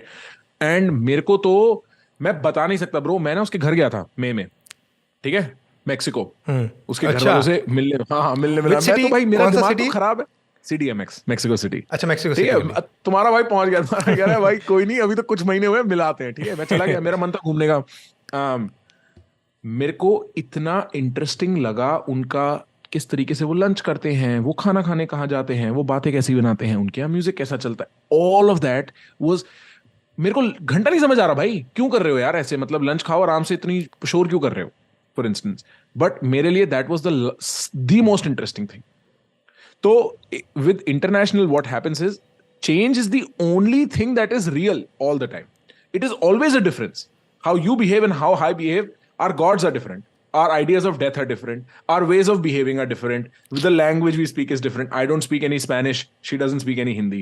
We are still not there. But largely, I love the strangeness of what she does. And she loves, hopefully, the strangeness of what I do. And I like that. I am the kind of guy. तो मेरे को तो सुनाओ भाई यार, ऐसे Mexican classic music कैसा लगता है ब्रो? हाँ भाई, मेरी प्लेलिस्ट बनाता था मैं, जा के ढूंढता था कि मेरे को 3 गाने कंट्री के डालने हैं, 1-2 लैटिन डालने हैं, 1-2 पॉपुलर डालना है, मैं ऐसे प्लेलिस्ट क्यूरेट करता था कि मेरे को वो चाहिए डाइवर्सिटी। सो उसका नाम क्या था उस ऐप का? iTunes से पहले रियल टाइम प्लेयर पे सुना करता था भाई मैं म्यूजिक एक टाइम पे। विनैम्प, अरे वो तो भाई एकदम बचपन ही आ गया। विंडोज मीडिया प्लेयर, विनैम्प और रियल टाइम प्लेयर, और लाइमवायर से म्यूजिक डाउनलोड लाइमवायर songs.pk से म्यूजिक डाउनलोड मारता था। songs.pk, लाइमवायर, exactly. और लाइमवायर बंद हुआ तो फिर आई थिंक टॉरेंट तो आ ही गया। फिर यूटॉरेंट में भी 2 थे एक्चुअली, एक मतलब पायरेट बेस से पहले भी एक और था, उसका नाम मैं भूल रहा हूँ, नोवो एन से कुछ नाम था यार, नोवो मैं भूल रहा हूँ नाम, नोवोके ऐसा कुछ था, एन से कुछ था नाम, जो कि पायरेट बेस से पहले था, जो कि मैं सब कुछ वहाँ से डाउनलोड करता था। तो फिर जब लाइमवायर बंद हुआ तो फिर वहाँ से फिर अल्टीमेटली देखा कि पायरेट बेस सबका बाप ही निकला। फिर पायरेट बेस से फिर अभी तक भी चलता है, जहाँ जरूरत पड़ती है। हाँ, right. But that is an openness trait. You are complete, like bro, I had no sense of art, none, zero, because never trained. My father's a very like musical man, he's not very artistic. My mother's a very like different human, not very artistic in the painting sense. She's an artist, and I learned how to like it, and I loved it because it was like भाई completely new दुनिया, ये क्या हो रहा है। मेरी एक class थी लास्ट सेमेस्टर कॉलेज में आर्ट की, मैं रोज कहता रहा पढ़ा, मेरे को पढ़ाती थी और मैं कहता रहा वाह यार न्यू वर्ल्ड। और largely we have sort of stepped away from the relationship point, but I'm getting into the point of unfamiliarity and how one should deal with it. नहीं, ये पॉइंट पता है, ये बड़ा अच्छा है कि अगर तुमने ना एक्चुअली रिलेशनशिप में तुम अगर वो सिमिलैरिटी को पुश नहीं करो एंड अपनी ओपननेस बढ़ा लो, it's actually an amazing fucking thing कि like if you are ready to just give that time कि तुम नए एक्सपीरियंसेस को अपना बना पाओ, क्योंकि everybody is grown up differently. तो कुछ चीज़ें तुम्हें सिंथेटिक लगेंगी, अच्छी नहीं लगेंगी, लाइक बहुत एलियन लगेंगी, but if you can develop that openness consciously कि इट्स गारंटीड ऑलमोस्ट कि given enough time you will start to like it. क्योंकि मैं इसको ऐसा सोचता हूँ कि यार अगर दुनिया में इसको लाखों लोग एंजॉय कर रहे हैं, तो ये इसका मतलब ह्यूमन ब्रेन से एंजॉयबल तो है, मतलब पॉसिबल तो है। तो कोई और कर सकता तो मैं भी कर सकता हूँ, बस थोड़ा टाइम लगेगा, फेमिलियरिटी डेवलप करनी है। तो I see it from that angle and I do it that way. It is at this point she is more into spirituality than I am, and I am more into, what do I even say, which is a counter, I don't even know, but like it's gotten to the point where, oh sorry, I'm more into true crime than she is. True crime, ये it's such a real pattern no with women भाई। वो प्रत्याशा, मुझे like her name is प्रत्याशा, she like जब सो रही होती है ना, सोने से पहले ट्रू क्राइम देखेगी, खुद को स्केयर कर लेगी और कहती है फिर मुझे नाइटमेयर्स आते हैं। ठीक है, मैंने कहा चाहिए तुम्हें नाइटमेयर मैडम उस पॉइंट पे, you want this, it makes you feel something, and so like that is how largely I have known for a very long time कि मेरे को वो openness चाहिए. In fact, similarity suffocates me. This is too similar. Like, show me something more interesting.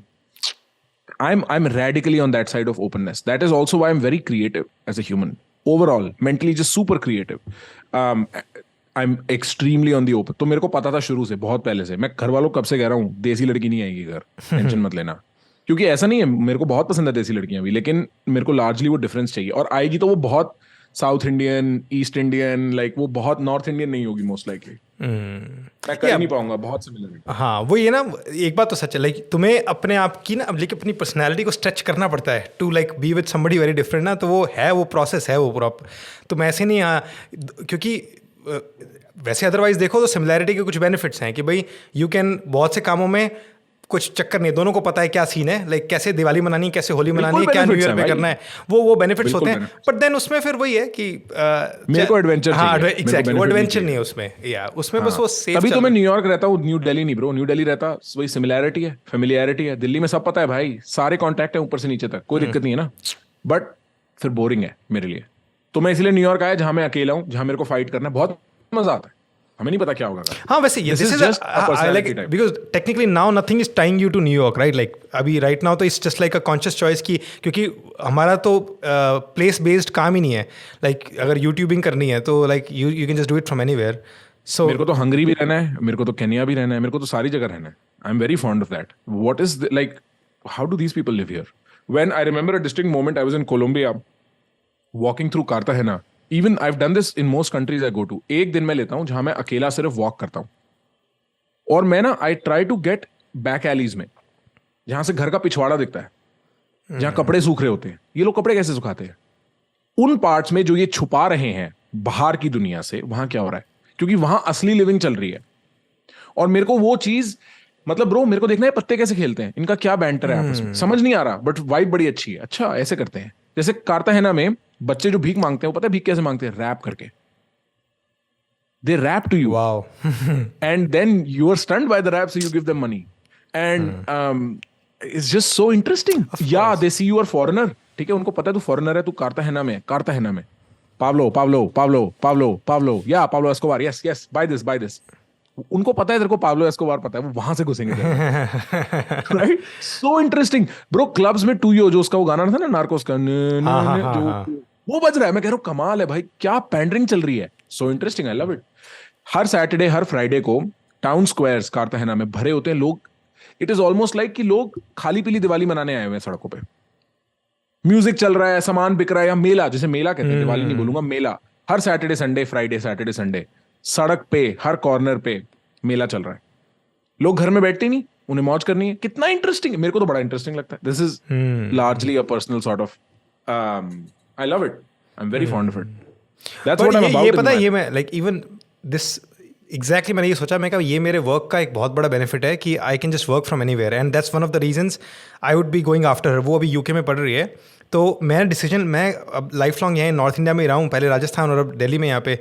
तो एक बार तो वो आया इनर्शिया कि यार मतलब यहाँ पर everything is so much easier and like सब सेट है, वहाँ पर मतलब क्या होगा, कैसे करेंगे. और आई एम ऑफ कोर्स, ये जर्नी भी मेरी स्टार्टिंग आउट सी ही है थोड़ी अभी. तो मैंने कहा बट देन आई रियलाइज कि I figure it out, and फिर यार एक ही लाइफ मिली है यार, और वहाँ मतलब जैसा भी होगा जी लेंगे. और अल्टीमेटली वर्स्ट क्या है भाई, मतलब खाना ही तो खाना है, भूख. खाना ही तो खाना है यार, थोड़े से कपड़े पहनने, नंगे तो नहीं घूमेंगे ना यार. सीधी सी बात है. तो आई एम लाइक ठीक है, जैसे तैसे निकालना है निकाल लेंगे. तो वो तो निकल जाता है ब्रो. वो तो like it is, what do you want to win और do you want an adventure? That is the trade off. If you want to win, stay where you are. एक इशू जो मुझे पर्सनली दिखता है, I don't know if what's your dream in that और just goal in that scenario, which is when you, अभी तो तुम्हारे लिए बहुत दूर है, मेरे लिए प्रॉब्ली सूनर होगा थोड़ा, which is once you have kids in life, let's say ultimately उन लोगों के लिए एक बार इट जस्ट कि तुम्हें थोड़ा बहुत रुकना पड़ता है. Very real concern. No bro, रुकना क्या पड़ता है? मैं मेरे बच्चे हिंदी सीखेंगे, मेरे को नहीं पता. मैं मानूंगा ही नहीं. मेरे लिए ये एक नॉन नेगोशिएबल है. हो सकता है मैं बेवकूफ हो रहा हूँ, मैं जवान हूँ, 25-26 साल का हूँ मैं, ठीक है, कोई अकल तो है नहीं खास मेरे में जीवन में, बट भाई हिंदी मेरे साथ मर जाए ऐसा नहीं हो सकता. मेरे वो समझ रहा है, मेरी प्रजाति को हिंदी तो आनी पड़ेगी. और वो तुम कैसे करोगे अगर तुम अमेरिका रह रहे हो और तुम्हारे बच्चे हाफ एंड हाफ हैं? हाउ डू यू इंश्योर तो मेरे को फिर like all of these questions are very tough logistical problems and they have to be solved with an equal. That is why the person I get in with has to be an equal, has to understand this. So for instance, hypothetical, this is not real, but both me and my girlfriend hypothetically understand America में बच्चे बड़े नहीं करने, कहाँ करने हैं फिर, Mexico में कि इंडिया में? क्यों इंडिया में क्यों और मैक्सिको में क्यों? मैक्सिको में कार्टेल प्रॉब्लम है, इंडिया में पॉवर्टी प्रॉब्लम है, वो तो एक अलग ही दिक्कत है। उल्टा पॉवर्टी के तो कुछ बेनिफिट्स हैं कि तुम्हें लेबर बड़ा चीप मिल जाता है। हाँ, एक ये बेनिफिट वो तो खैर मैक्सिको में भी मिल जाएगा, वो तो मैक्सिको में भी मिल जाएगा, उसकी कोई problem. Mexico and India are very similar like that. मैं तो लिंग्विस्टिक डिवाइड की बात कर रहा हूँ और कल्चरल डिवाइड की बात कर रहा हूँ। सीधी बात है, Mexican culture is richer than American culture, Indian culture is richer than American culture, but which one do you play to? Because बच्चा तो एक टाइम पे एक ही जगह हो सकता है भाई। And so these are very real logistical concerns that I don't have an answer to right now. और लोगों ने इसलिए, बहुत से लोगों ने तो आंसर ये निकाला कि we won't even have any kids, and I like मेरे लिए नेसेसिटी है, लाइक कर लो, मैं तो कह रहा हूँ कर लो, कोई बात नहीं, it's a personal preference, but largely I am not too fond of the antinatalists. या और इट्स नॉट इवन, वो लोगों को पता है ये हो गया है कि इस जनरेशन में अगेन, क्योंकि वो एक चॉइस बन गया, राइट, विच इज़ कि अब now that women are like coming into careers, तो उनको लगता है यार हम इतनी कॉस्ट इतनी ज़्यादा कैसे पे कर दें, राइट? उनको बायोलॉजिकल और वो करियर की कॉस्ट लगती है, तो वो and mostly women are questioning that. But मेरे को like I have still not been able to understand it, क्योंकि पर्सनली, क्योंकि मुझे वो इंस्टिंक्ट है ना कि I really want to have kids in life, तो आई कांट, प्रोजेक्ट चाहिए। हाँ, प्रोजेक्ट चाहिए। और मुझे लगता है यार तुम हाउ कैन यू नॉट, मुझे बच्चे इतने क्यूट लगते हैं, मैंने कहा हाउ कैन यू नॉट, मतलब तो मैं अभी तक समझ नहीं पाता हूँ जब लोगों का इस मामले में इमोशन नहीं होते, विच इज़ नहीं बच्चे नहीं अच्छे लगते हैं, नहीं ठीक है, क्या ये दूर से ही ठीक है, तो it's just not something that I relate to, तो इसलिए but now I have come to peace with the fact कि हाँ पीपल आर डिफरेंट, लोगों को बच्चे उतने अच्छे नहीं लगते कि वो इतनी कॉस्ट पे करें। बट यार मेरे तो सबसे एक्सपेंसिव चीज लाइफ में बच्चा करना है भाई, बहुत time, money, everything, like it, तुम 10-12, हाँ एनर्जी 10-12 साल लाइफ के जो है ना, जो एटलीस्ट 12 साल तो ये मान लो कि वो तुम्हारे लिए फिर प्राइम चीज़ ही है। उसके बाद फिर ठीक है, you will get back to your life, एक बार टीनेज में आ जाते हैं तो उतना अटेंशन नहीं चाहिए होता, फिर पैसे वैसे फिर भी लगते हैं, बट 10-12 साल तो it's just like they have to be top, otherwise you're gonna be a shitty parent. अगर तुम फिर वो नहीं अच्छे से करोगे तो it's just gonna be, you can not be selfish after you have kids. या और बहुत से लोगों के अंदर से वैसे निकल भी जाता है अपने आप, जब बच्चे की शक्ल दिखती है सामने, बच्चा क्यूट सा बच्चा सामने आता है ना, तो वो लोगों के लिटरली एक्सपीरियंसेस हैं, दे से कि आई हैड नो आइडिया। ये सेलिब्रिटीज़ का मैं एक बार अगेन इस पर भी वीडियो बना रहा था, तो I went through some quotes from them कि I had no idea I could love somebody this much, like मेरे को पता ही नहीं था कि ये and this is something that I tell people कि यार तुम लोग ना एक ऐसे लव को एक्सपीरियंस कर ही नहीं पाओगे। तुम किस चीज़ पर वे करोगे उसको, कौन से तुम ट्रैवलिंग से, पीने से, दोस्तों के साथ वे कर पाओगे, जब लोग कह रहे हैं कि it's a qualitatively different experience, तो वो चीज़ तो होने के बाद ही पता चल सकती है। सो वो कोई देयर इज नो मेजर, जितनी पार्टी लाइफ में है ना, जितनी गहरी और अच्छी पार्टी लाइफ में हो सकती है। तुम इमेजिन करो टॉप पार्टी अपने दिमाग में कैसी दिखती है, मैंने करी है वो, ठीक है। तुम इमेजिन करो top travelling, I got done with this before 25, all of this. The distraction that the only distraction I haven't got through with is success. When we are speaking of kids as the main goal, the one thing I would like to have settled before I have kids is I have a reasonable amount of success where I don't have to hustle, because then I cannot pay attention to my kids. Apart from that, everything else I'm done with. My stomach's full, and so I know I'm distraction free, which goes back to our Osho situation on sex, right? Like for me, a guy like me could only be through with sex by having it. Never repressing it. Of course, I had to go to, you right? have to have it to some degree for sure. Yeah, no, for bro, मेरे ना बचपन में ना मेरे को Maggi खाने का बहुत शौक था, और जितना मेरे घर वाले मैगी नहीं देते थे ना, उतना और मन करता था। फिर एक बार ना मम्मी ने लाके पूरी ड्रॉर ही भर दी मैगी से, मैंने 12-13 दिन रोज मैगी खाई, फिर मन नहीं किया। ये वो वाली बात है। तो the point is कि वो तो I can tell you even now without having kids that it's qualitatively different, because I've seen what pleasure looks like at this age in this circumstance, and I've seen the maximum of it. Everything you can think of that goes through your head right now, anything that goes through your head, trust me, I have a story of that. Exhausted it to the point where it became, जैसे वो होता ना epiphany proper. Like imagine you are in a party, you are having a blast, and suddenly you are struck with an epiphany, मैं क्या कर रहा हूँ? And that epiphany goes so deep, like I've exhausted that. So it's not the same, bro. Having kids is completely different. Completely different, I can tell you. वो तो बहुत hollow pleasure है। और पर वही है ना कि जिन्होंने नहीं किया ना, उनके दिमाग में वो रहता है। जैसे सारा time रहता हाँ वो रहेगा कि यार ये चीज़ रह गई, मतलब ये चीज़ रह गई। तो जैसे मेरे कज़न हैं, लाइक उनके साथ ये हुआ कि जैसी शादी हुई ना तुरंत ही बच्चा कर लिया। तो वो जो भाभी हैं आज भी वो लाइक आज उसको शायद 8-10 साल हो गए होंगे, आज भी वो रिजेंटमेंट है कि शादी के बाद जो मैं अपने हस्बैंड के साथ घूमना फिरना चाहती थी ना वो नहीं हो वो पाया नहीं कर तुरंत में।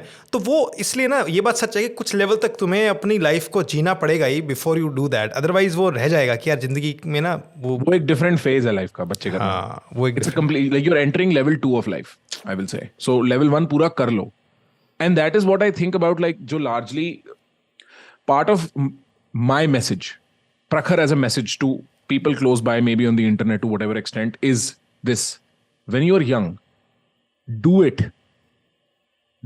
whatever you want, कर लो ना, निकाल लो अपने अंदर से, वरना वो सारी जिंदगी किड़किड़ करोगे। I have no reason to be bitter. I will never wake up one day be like यार कब से इसी के साथ हूं, क्योंकि मैं रह चुका हूं जिसके साथ मेरे को रहना था। I'm done, मेरे को पता है। So that is very very important. You get through with your desires. This is the tantric sort of philosophy as well, which is that instead of ignoring desire, which is what Mahayana and all the other schools of Buddhism would say, the Buddhist tantrics would say use desire.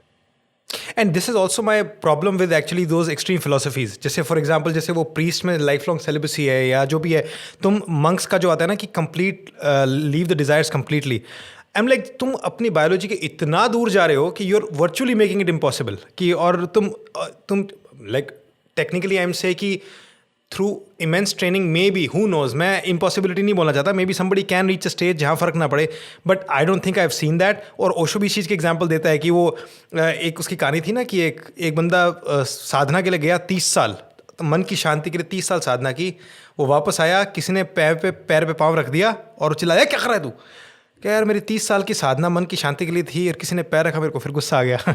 तो वो जो तुम ठीक है psychologically तुम सोचते हो कि हम अपनी बेस इंस्टिंक्ट्स को एकदम मास्टर कर लेंगे, इमोशंस को कर लेंगे, but again it can only happen to a limit. So I would say वो बैलेंस वाली बात आती है। Spiritualist paradox that you live too much in your head and now like bro मैं तेरे साथ चाकू लेके खड़ा हूं, हम सब एक नहीं है, मैं तेरे में चाकू मार दूंगा प्रूव करने के लिए हम सब एक नहीं है। वो कहते हैं ना हम सब एक है, हम सब एक है। एक बंदे के पास बंदूक होगी ना, हम सब एक नहीं है, अब अपनी अपनी जान बचाओ सारे। तो वो देख, वो लार्जली पैंडरिंग है, वो लार्जली पैंडरिंग है to a population that is lacking deeply financially, emotionally, psychologically and in so many ways. उनको कहते हैं तुम्हारे पास स्पिरिचुअलिटी तो है ना, तुम सब बराबर हो यार, तुम सब एक हो। मैं सबकी बात नहीं कर रहा, there is a point I am sure in a spiritual discourse where you can get to that place, like you know psychedelics में you can feel that, there is no two ways about it, but it's not permanent. But And it's and not also with it's you like right now. मैं इस और ये जो point है ना, लोग क्या है, you have to see the value of a proposition और it's like some conclusion on one level of analysis does not mean कि it explains the whole reality. मतलब कि अगर मान लो जो सब एक है वाला एंगल है, उसका एक लेवल पर अंडरस्टैंडिंग है, विच इज़ कि चलो for example when you want to look at the world, जो तुम्हारा एक्सपीरियंस बनता है, जैसे तुम दुनिया को एक साथ देखते हो कि यार चलो हम उसी केमिकल्स और उससे बने हैं, and again we all come from like in a way देखो तो एक ही पॉइंट से हम आगे निकल के आ रहे हैं, and we are all interdependent right now. उन बातों से तुम्हें एक फ़ायदा मिल सकता है कि तुम्हारा जो अस एंड देम का जो फीलिंग है, विच इज़ कि यार ये दो अलग है, वो कम हो सकता है। You may feel more compassion towards people, तुम्हारा एम्पैथी का सर्कल बढ़ सकता है, and these are good benefits, but this is not the whole of it. जब तुम्हें एक्चुअली कंपेटिटिव स्टेट में आओगे, जहाँ actually you have to win to survive, और जहाँ तुम्हें एक्चुअली बैड एक्टर्स मिलेंगे, you can not have the same thing right. तो तुम्हें स्विच करना पड़ेगा to some other level of analysis. तो ये इसलिए Exactly. Trying to simplify things too much to just one conclusion, वो कभी वर्क नहीं कर सकता। Like give me any principle of life and I will give you exceptions for it. तो मतलब लोग वो कहते हैं ना कि कॉन्शियसनेस वो स्पिरिचुअल रेपुटेशन तोतागिरी करते हैं जो उसकी, and at that point like तेरे को अपना कॉन्शियस पता है क्या है, जो तू कॉन्शियसनेस की बातें पेल रहा है, पहली बात। दूसरा, एक मिनट मेरे को तेरी बायोलॉजी हर्ट करने दे और फिर तू मेरे को बताइए हम कॉन्शियसली क्या है। वो सेम बात है ना। Osho used a better example, मैं चाकू वाला एग्जांपल यूज करता था, लोग would find it a little too extreme, but पैर पे पैर रखने वाला example is brilliant from Osho. It's the same point that if the biology is impinged upon, then there is no spiritual at that moment. At that moment, all spiritual randomness is bullshit. You have to save your life, dude. And so, but largely, this has been extremely fun. Bro, we went another hour 15 without stopping. yeah man, मैंने भी actually time नहीं देखा अभी। तुम you mentioned it now, I looked at the time. So और imagine कि मैंने जो 3-4 टॉपिक्स अगेन सोचे थे कि वो जो पीटरसन सैमरस की बात और वो सब, वो तो रहेगी। तो लगता है वो पार्ट 3, 4, 5, 6 में धीरे धीरे करेंगे। Bro, I'm very happy to do this again, like just bounce off shit. Because I'm realizing you are actually very well sort of educated and you very well thought out in your ideas. You are not like most people that I speak to, no offense to those guys, but they come from a different interest field. Our interest fields are very similar and you've looked at things deeply enough where I can actually bounce off you. And I think for that reason, this conversation is unique. You will find it's not a question answer. You say something, I say something, you say something. We are negotiating constantly and establishing what is perfectly balanced for us. And this is where I have fun. So we can do this one more, like no problem. Same, exactly the same experience for me also कि मेरे usually I do want कि थोड़ा सा pushback भी मिले but कोई समझ भी पा रहा है। Like so for example what I usually want is कि जो मुझे पता है कि मैंने सोच समझ के किसी कंक्लूजन पे पहुंचा है और सामने वाले को उसकी वैल्यू नहीं पता होती ना, like oh wait they don't even recognize कि मैंने बात क्या बोल दी है। So like for example in our first podcast when I said like my starting assumptions and you acknowledge that कि अरे ये इतना ऑब्वियस नहीं है कि there is a reality in it can be understood. I understood that you understand the gravity of that conclusion कि चलो यार अदरवाइज ये क्या बकवास बोल दी भाई, ठीक है। हाँ, कितना सिंपलिस्टिक फैक्ट है, सिंपल नहीं है वो, that is not simple। दुनिया में लोग अभी तक दुनिया में लोग अभी तक बोल रहे हैं हम सिमुलेशन में जी रहे हो सकते हैं। ये दुनिया में लोग बोल रहे हैं कि मान लो हमारा एवरीथिंग इज सब्जेक्टिव, लाइक ऐसे भी लोग हैं कि nothing is objective, everything is subjective, सब तुम्हारे दिमाग में है। तो there are all kinds of वो, तो इसलिए वो अजम्पशन भी इज ऑफ वैल्यू। तो या यू रिकॉग्नाइज दैट, तो मुझे भी लगा कि चलो यार yes I'm speaking there is an equal argument yeah somebody's understanding कि हाँ थोड़ा दिमाग घुमा गया। Bro, I'm very interested, like I'll be in Delhi hopefully soonish. If I am we should hang out. Yeah definitely man, whenever you are let me know. We should go wild at shit. Yeah and भाई मैं तो I'm looking forward to playing poker with you also कि भाई although मैं बहुत small blinds खेलता हूँ, हमारे यहाँ पर हम तो एकदम symbolic खेलते हैं। How much do you? पहले you tell me, I'm embarrassing to share। हम लोग I think the last we were playing 1000-2000 buy-in and we were I think 10-20। हाँ तो हमारा वैसे मतलब 200-500 बाइन चल रहा होता है क्योंकि एकदम सिंबॉलिक नाम से खेलते हैं। But I think I am cool with 1000 also, but वो पैसा मैटर नहीं करता एक्चुअली। बात पैसा बस इसलिए है कि सीरियसनेस आ जाती है। You lose 10,000 रुपए एक रात में maximum when you go on a tilt। Like मैं तो with me and my friends we played so many rounds, I know what is the most least maximum you will win is 10-15 in a day अगर तुम 6 घंटा खेले हो maximum, very rarely but usually it's between 2 and 3 plus minus, उससे ज़्यादा ऊपर। मैंने ना एक गोवा की ट्रिप प्लान कर रखी है क्योंकि अभी लास्ट टाइम मैं बर्थडे पे गया था, तो हम क्या सोच के गए थे, मैं लास्ट टाइम गया था पोकर में जीत के आया था थोड़ा बहुत गोवा में, वो ये बहुत साल पहले की बात है। तो अभी वापस बर्थडे पे गया था तो आई थॉट कि चलो खेल के देखते हैं, और मेरे दिमाग में था 1000-2000 लेके बैठूंगा। उन्होंने 10,000 का बाइन रख दिया था और हम 3 लोग थे। अब मैं देता तो वो लोग ना खेल पाते, उनको मन नहीं था इतना डालने का, हम खेल ही नहीं पाए। तो मैंने कहा यार अब इसको ना मैं अलग दिमाग से आऊँगा और स्पेशल पोकर खेलने गोवा जाऊँगा कि भाई मुझे 10,000 लेके बैठना है और खेलना है। तो भाई सही है, मैं तो प्लान बना रखा है। मेरे इंडिया आते ही पोकर प्लान शुरू हो जाते हैं क्योंकि जो मेरा पूरा क्रू है ना, जो बचे हैं, जो अभी इधर उधर नहीं गए हैं, हम लोगों का हमारा मीटिंग पॉइंट ही ये होता है। अच्छा पर उसमें एक चेंज है क्योंकि अब विनम्र मूव कर गया है फरीदाबाद से, तो पहले हम उसके स्टूडियो में खेलते थे। अच्छा हमें ढूंढनी पड़ेगी नई जगह कोई। उसके स्टूडियो में खेलते रहे, मेरे दोस्त के घर पे दोनों मूव हो गए फरीदाबाद से। अच्छा तो अब हमें तीसरा कोई स्पॉट ढूंढना पड़ेगा, but Delhi is always a very beautiful option and like it's not too much if you play once and हम लोग कोई ऐसा रोज भी नहीं खेलते, हफ्ते में एक बार खेलते हैं, प्लस माइनस 2-3 मैक्सिमम, प्लस उतना कुछ आप भी सोच लें यार एक पार्टी करने गया है, थोड़ा ज्यादा खा पी लिया, खत्म यार और क्या है। दिल्ली में तो इतना खर्चा बहुत नॉर्मल है, इतना खर्चा हो ही जाता है। तो सही है। Now poker and again hanging out, so let me know whenever you या बाकी I'll tell you when I'm here off the record। हाँ गुड ठीक है, तो इसको तो ऑफ कर ही देते हैं।